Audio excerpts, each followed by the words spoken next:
In the 20th chapter of St. John, we find the following text.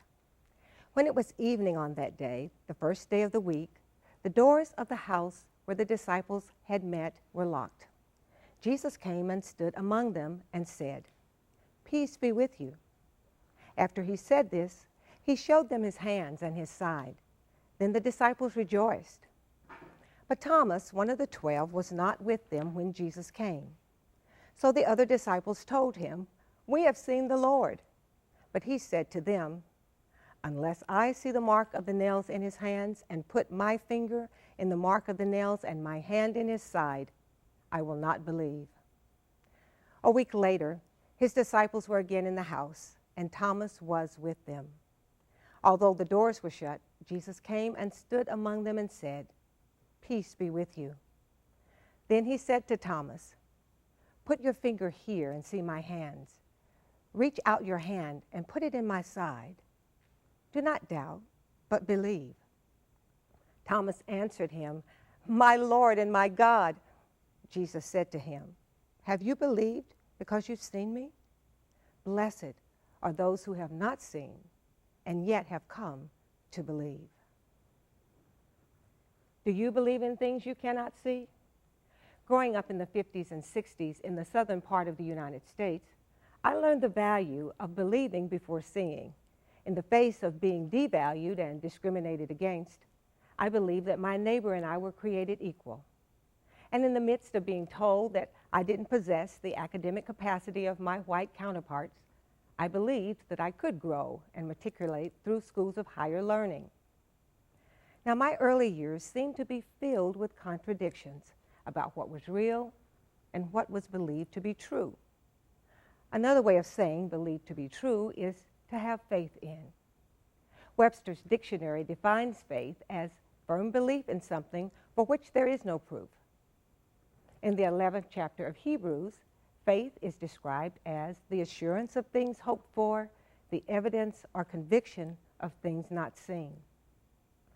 The poet William Wordsworth referred to faith as passionate intuition. So one could say that believing or having faith is trusting to the point of knowing. Now, trusting something or someone outside ourselves is not always easy. Physicians tell us that if a child doesn't bond with a parent or guardian in the early months of its life, it will have difficulty trusting others as it develops. And in fact, if trust is not established early in the development stages, a fracture may occur in the child's spirit and affect its personality for life. We live in an interdependent, connected universe. And if we're going to live healthy, productive lives, we have to learn to trust others and believe in something beyond ourselves. My parents were people of faith and trust, and they passed on to me the gift of faith for believing in what seems impossible. And in fact, my brother and I were products of their personal faith for children, as they were older parents when we were born. Now, when you think about it, each one of us uses faith. We all believe in something, whether it's ourselves, an holy other, or even Murphy's Law. We trust in something. What we believe about ourselves and the world around us makes a difference. Anais Nin said, "We don't see things as they are. We see things as we are." What you believe sets the course for your future and directs your daily activities. And consequently, when we believe only what we can see, we limit ourselves to a whole world of possibilities. Quantum physicists say that our universe is connected across space and time with this wonderful invisible web of energy. In other words, what we see is created from what we cannot see. And even more than that, our thoughts, our intentions affect this invisible world for either good or ill. Our ability to create and respond to creation is linked to our beliefs. Our world is really created from the inside out. What's in our heart produces finally what's in our hand. Jesus said it like this: "Out of the good treasure of the heart, good is produced." What is seen comes from what is unseen. In today's scientific and technological world, we have plenty of evidence and empirical data to engage our senses. And as a result of much of the activities of our daily lives, we go about it without thinking about how these things occur. Now, for example, this chair that I'm sitting on, I don't test to see if it will hold me up. Chairs have proven to be reliable, so I don't have to test it. It's based on my experience and my sensory evidence of seeing and touching. So I sit without fear, and I trust that the chair will support me. I also engage the invisible world of technology each day, as I imagine most of you do. That is, I use a wireless telephone, a computer, without thinking about how that information is actually being passed through the atmosphere. Now, although I can't see the waves that carry my communications, I believe they're there because of my experience. There are other areas of my life, however, for which scientific evidence and historical data fall short for providing me with what I need as a human being. When I engage the deeper questions of the purpose and meaning of life, when I face relationships that require reconciling, or when I struggle with life's tragedies, I need something greater than what the current circumstances offer. When situations arise that leave me speechless or that are just too horrific for my thoughts, I need more than what I can engage with my 5 physical senses. I need to believe and trust in things not yet seen. There's a story about a pre-civil rights African-American community in Florida. And the story says that during times of political elections, this community would rent a voting machine and go through the voting process.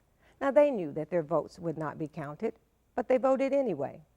And when asked by members of the white community why they did this every year, they replied, "Oh, just practicing, just practicing."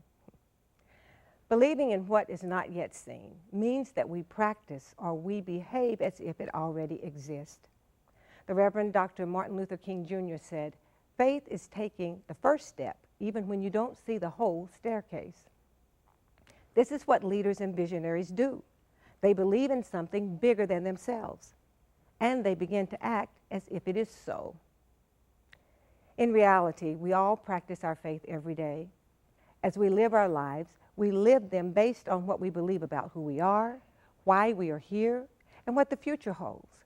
If we believe the future holds promise for a fulfilled life, we generally work and play with positive expectations. If we believe the future will not be friendly, we generally live with fear. Several years ago, my congregation's choir planned a trip to Southern Africa. Now, we're a mid-sized congregation in a neighborhood that has many economic and social challenges. And when people heard about our plans, they laughed. They said, "You're too small, too poor to make such a trip. You'll never raise the money for 40 people to travel 2 weeks in Africa." Well, the circumstances seemed too great to conquer and the obstacles too many to overcome. But we believed. We believed that God was with us in our desire to make this journey, and we believed that with that vision would come provision, that with the dream would come the means. So we took the first step and began to raise funds. And not only did we raise enough for our journey, but we gave a tithe of what we raised to our sisters and brothers in Africa. Our faith and trust in God's faithfulness was not disappointing. Given the everyday challenges and stresses of life, it's not always easy to imagine what has not been done before. Some things may seem so far beyond our reach that they may seem laughable. Life's unexpected circumstances can sometimes be so overwhelming that they're just almost too much to bear. In the 20th chapter of the Gospel according to St. John, the disciples of Jesus were presented with the overwhelming circumstances of Jesus' death. Their hopes and dreams were crushed by his crucifixion. How could they make meaning out of what had just happened to Jesus? What had happened to the purpose of their 3 years of ministry with him? How could they imagine a friendly future? Their leader was dead, and because of their relationship with him, they might be next. Well, in the midst of their doubt and despair, Jesus entered the room where they were hiding. Jesus talked with them, showed them the nail prints in his hands and his feet, and the disciples rejoiced to see him. Their leader indeed was alive. One disciple, Thomas, was not present when Jesus appeared. When Thomas heard about it, he was not convinced. It all seemed too impossible. Thomas needed proof. Jesus came again to the place where the disciples were gathered when Thomas was present, and he gave Thomas the proof that he sought. Thomas saw, touched, and believed. Jesus' life and death and resurrection is proof of God's love for the world. It is the evidence of life out of death and the assurance that things thought to be impossible can become reality.